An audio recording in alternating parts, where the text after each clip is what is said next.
Welcome to Unfiltered. Another week has gone by. Lots of things happening.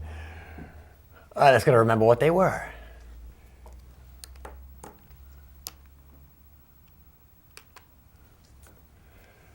So, just had a thing pop up saying my computer was going to restart, and I don't want it to restart. It always happens at the worst time. Last week it was a lot about politics, a lot about education, and again, the intelligent people that jump on the Facebook page and comment on the episodes and join into this discussion. It's going to keep it going because I'm going to talk about education again today. Mark commented. This is more on the political stuff that I was doing last week.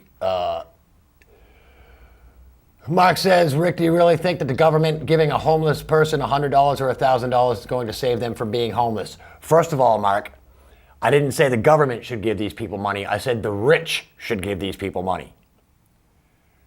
What I want is the government to stay the hell out of my life and do the things that governments are supposed to do, which is worry about this country, not my life. I'm fairly capable of handling my own life myself.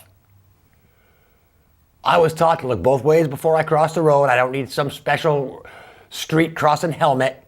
I don't even need signals to cross the street or crosswalks. I just look left, look right, nothing coming, go. It's easy. You don't need signals to tell you when to cross the street. You need a brain to tell you when to cross the street. That's all you need. And yes, Mark, the government should not be giving out money because the money that the government gives out is taxpayer money.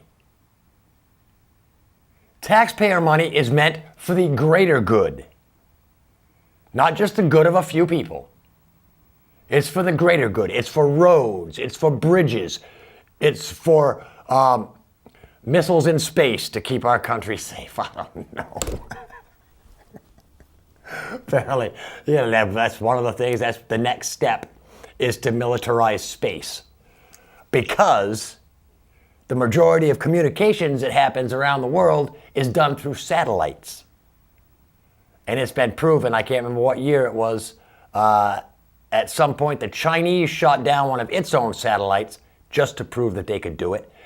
And then right on the heels of that, not to be outdone, the United States went out and shot down one of our own satellites.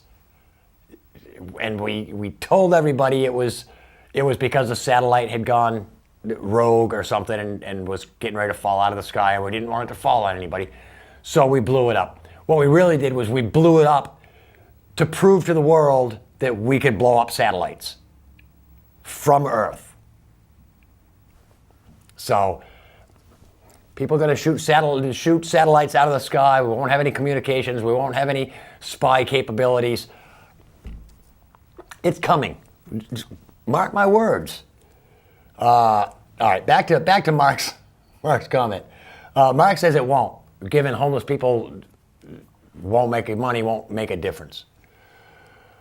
He says many people who are homeless need mental and psychological help, and these are only getting help through programs that will help them. All right, point taken. Kind of. We need mental health programs. We need drug rehabilitation programs. But these programs can't be the norm. You can't just go, oh, well, I'll just drink as much as I want, and then, when I get tired of drinking, when my liver starts to shut down, I'll get into rehab. People can't think that. These aren't fallback positions. These are last resort things. The whole conversation about the Narcan in schools is driving me nuts now.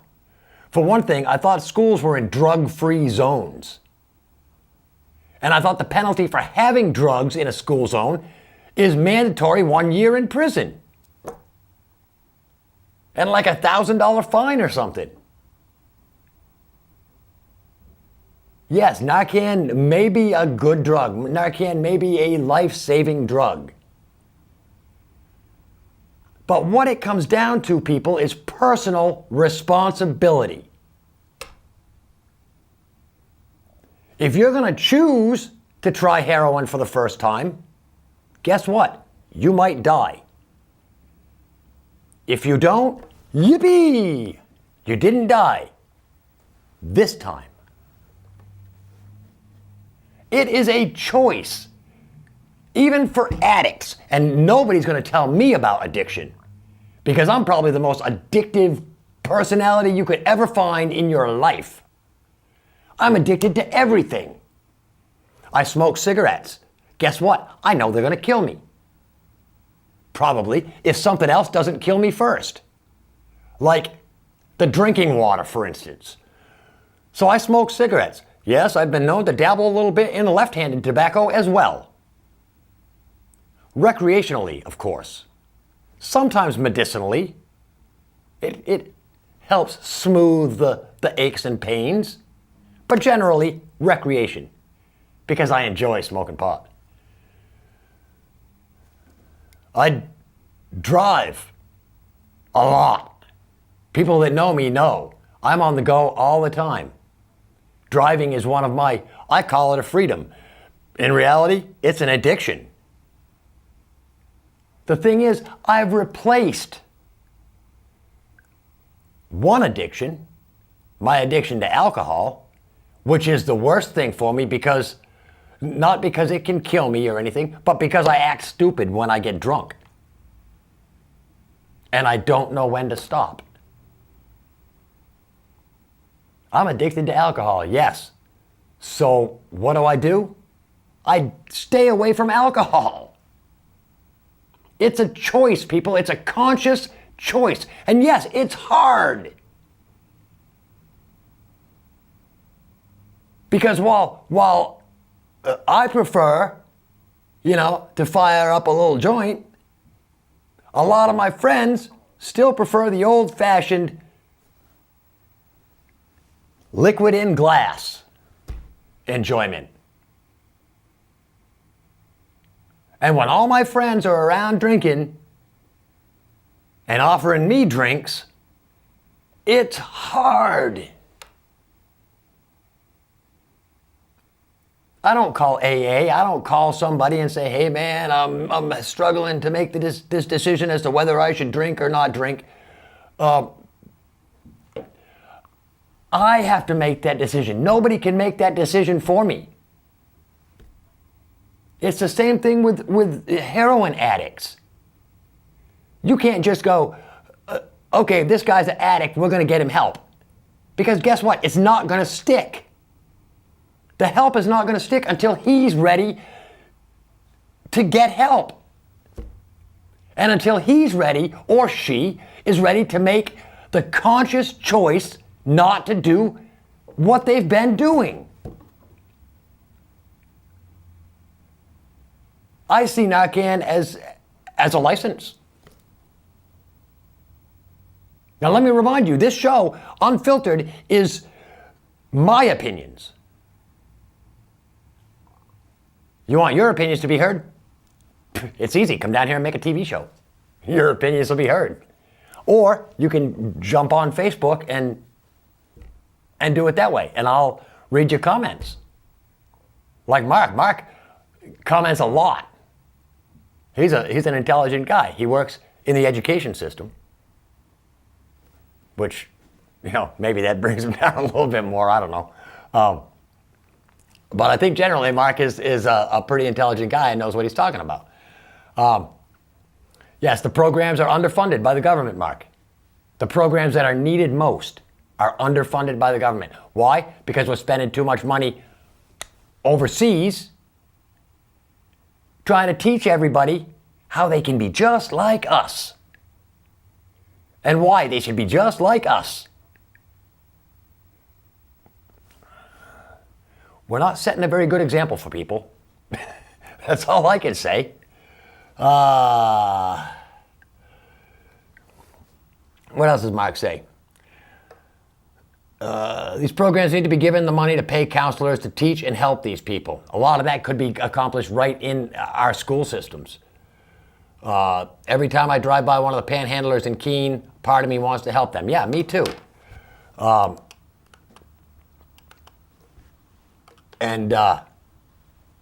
Sure. He says, but then a part of me tells me to give them $10 for a meal is a temporary help. There are a lot of situations in life where, yes, maybe somebody does need temporary help. I mean, that's the objective is to help people that need the temporary help, because eventually they get back on their feet. And in return, they may remember the help that they were given in downtimes and help other people in their downtimes. My problem is the people that start out in a temporary situation, but they don't take any steps to reverse their situation. And I mean, why would they? I spent a lot of years of my life thinking that, geez, you know, by not working, by not having a job when I was a family man, is my logic. By not having a job, we qualified for the programs. And we could make out better on the programs than we could with both of us working. And it's a flawed system. I mean, the social services system is as flawed as the Social Security system. And that's purely a mathematical thing. You can't work for someplace for 20 years paying into the system and then stop working there and collect for 40 years. You can't do that. It's unsustainable. That's what I'm saying. And these social programs, yes, they're not meant to support people forever. They're meant for emergency situations. That's what we need. And I think there are altogether too many diagnoses of mental conditions. Right now, I want everybody that's watching to raise your hand if you would like to just stay in bed with the head pulled over your covers and never have to deal with another thing in your life. Sure. That's called depression. But you know something? We need to get up and work. We need to get up and do things. And it's a choice. You can choose to be depressed, or you can choose not to be depressed. Some things, I mean, yes, there are legitimate mental diseases.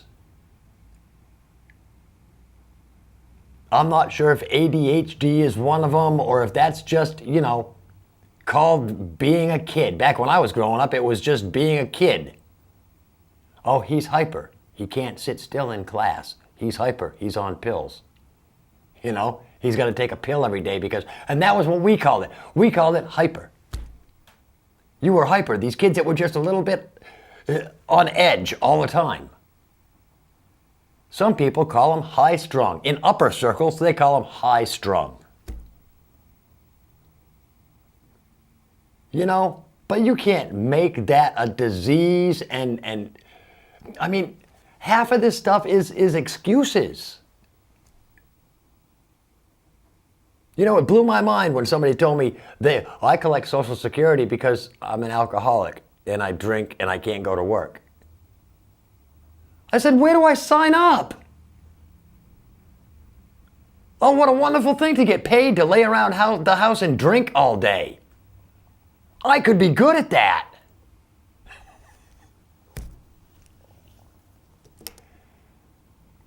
People need to help themselves, first of all. And if you're having feelings of depression, put a smile on your face. Think about somebody who has it worse than you. Think about somebody who can't spend their entire day in bed because they live in a third world country and they don't even have a bed.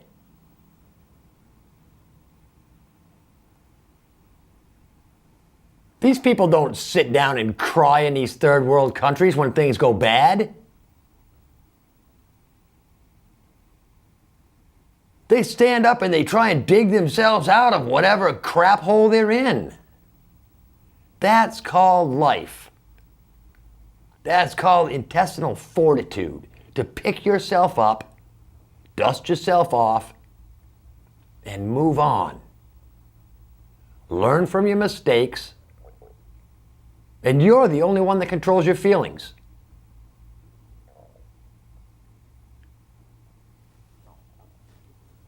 You know, it's hard to think like that because, again, none of us want the responsibility.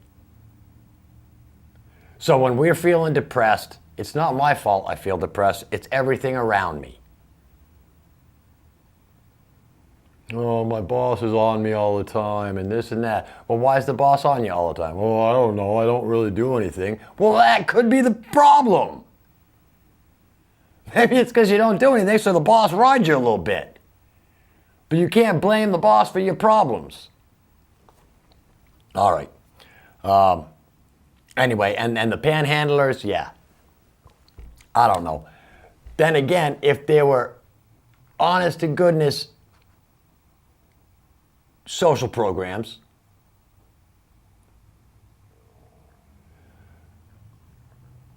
it would work. But it can't be, these social programs can't be built on just give. Maybe, you know, next time you go by a panhandler, maybe ask him, hey, I'll give you $40 if you come and rake my lawn. The one that shows up deserves to get the help because he's trying, or they're trying, whether it's a girl or a guy. I try not to be politically correct, but it just takes a lot more time to say he/she. That's all I'm saying. Anyway, many people say that the panhandlers will only spend it on drug and alcohol, will only spend their money on drugs and alcohol. Well, you know, again, people have choices.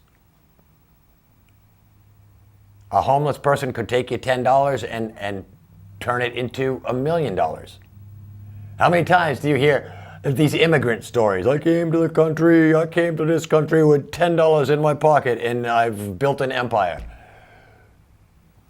$10 can make a difference. That's all I'm saying. You know, you hear the stories over and over and over again. Problem is, a lot of these people that are panhandling have just flat given up on life. You know, they're looking for just what they need just to get by so they don't have to do anything. Hell, if they're going to be standing on a street corner with a sign, why not give them a job as a traffic control person and they can earn their $17 an hour for standing there?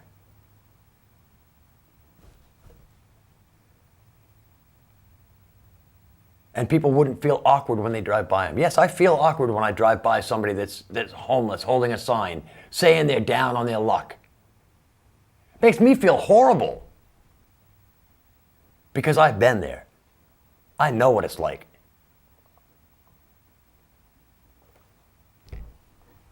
You got to get up. You've got to fight for your life.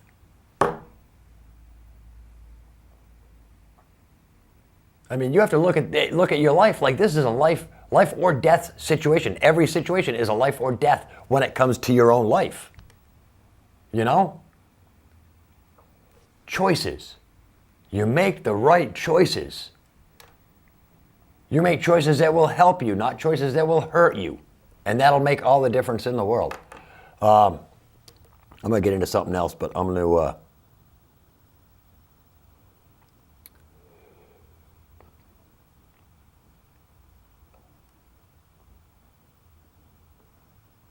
And again, it's Mark says, it's a prejudice that's been instilled in the American people who have jobs and a home.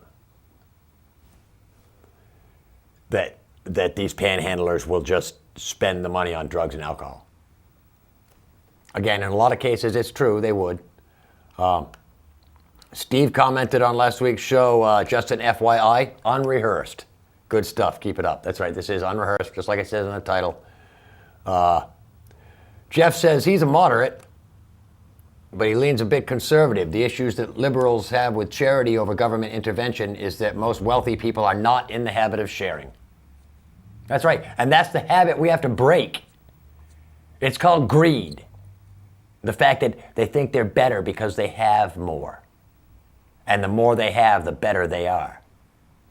So see, they don't want the gap closed between the poor people and them, because to the rich people, they will be less if the poor people have more.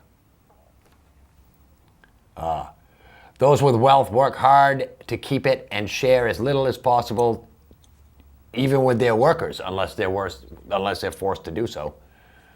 And the problem with laws forcing shared wealth is that company owners just move as much of their holdings as possible out of the countries that tax them too high.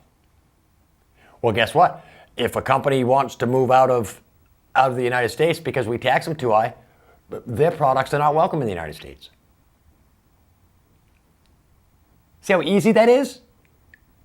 You tell somebody that sells $1 billion worth of profit, $1 billion worth of product a year in the United States, that go ahead, move out of the country. You'll save yourself $500,000 on workers, but you won't be selling anything in the United States.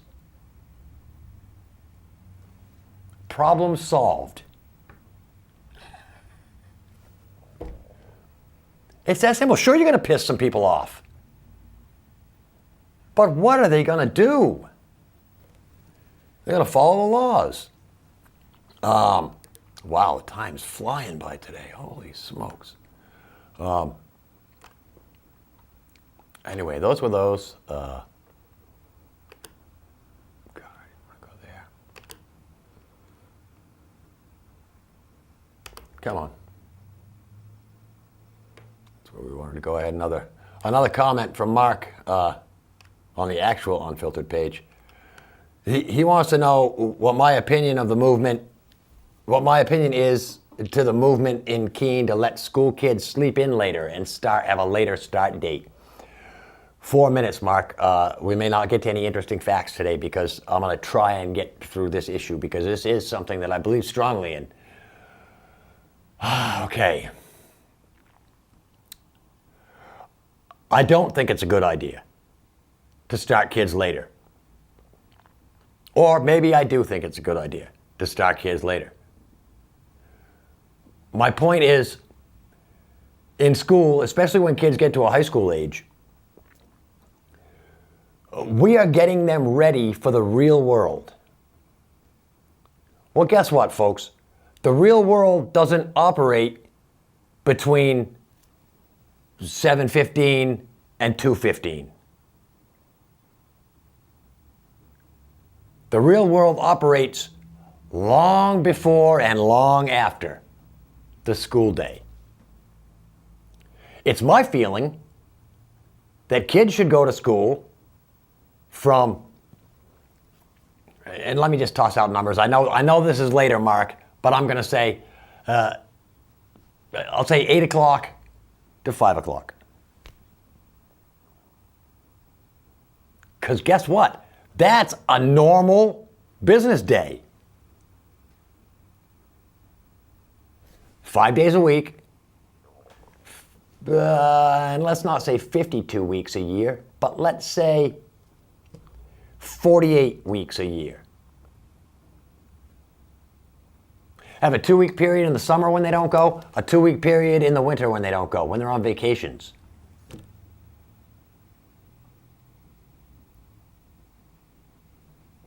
Occasionally, make 2 or 3 classes of high school kids do a second shift. You know? Maybe they start school at 3 in the afternoon and go till midnight. Because guess what? Some of them might get jobs that require them to work when it's dark out. So why don't we prepare these kids for what they're going to encounter in their real life?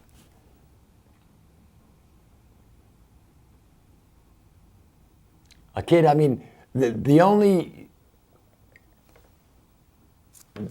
career that operates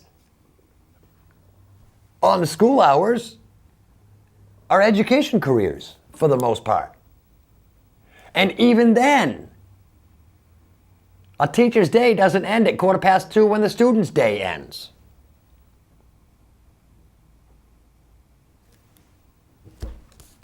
I'm just saying, it's education,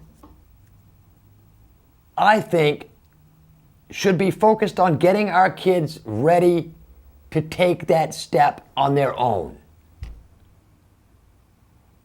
I don't care if kids can speak Mandarin Chinese. I want to know that they've got responsibility and they know about respect and dignity for everybody. Prejudice comes out of a lack of respect. Hate comes from a lack of respect and tolerance. We need to teach our kids virtue. And that's all there is to it. And I hope that answered your question, Mark. I think changing the start times and the end times of school is just stupid. I think kids need longer school days. That way you wouldn't have to force the education into them. You could take a little bit longer to teach them. The whole 9 yards. My clock just went off, so my time's up. I'm Rick Blood. This is Unfiltered. Peace.